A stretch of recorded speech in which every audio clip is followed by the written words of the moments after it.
Hey guys, welcome back. So we are going to be going through my lip collection. So I have these two ones up here, and I also have a ton down here. So let's go ahead and go for it.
Okay, so these are all the lip products I'm keeping. I had a total of 272 at the start of this video. I have narrowed it down to 71 favorites that I'm holding on to, and I am also passing along 31 and offering them to friends and family members.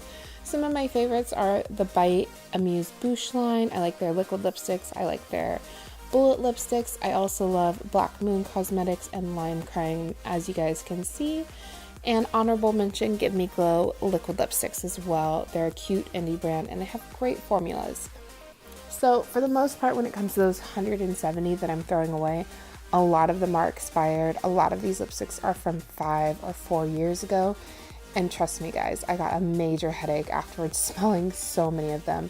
So the thought of putting them on my lips is just unthinkable. I'm sure it would do way more damage than a killer nude lip would do for me anyways. So I think it's good that I'm throwing away a lot of them, even though I know it seems a bit excessive. I hope you guys like this video. Be sure to give it a thumbs up and subscribe so that you don't miss my next decluttering video. By the way, let me know, would you like to see a highlighter declutter or face product declutter? All right, catch you guys next time. Bye.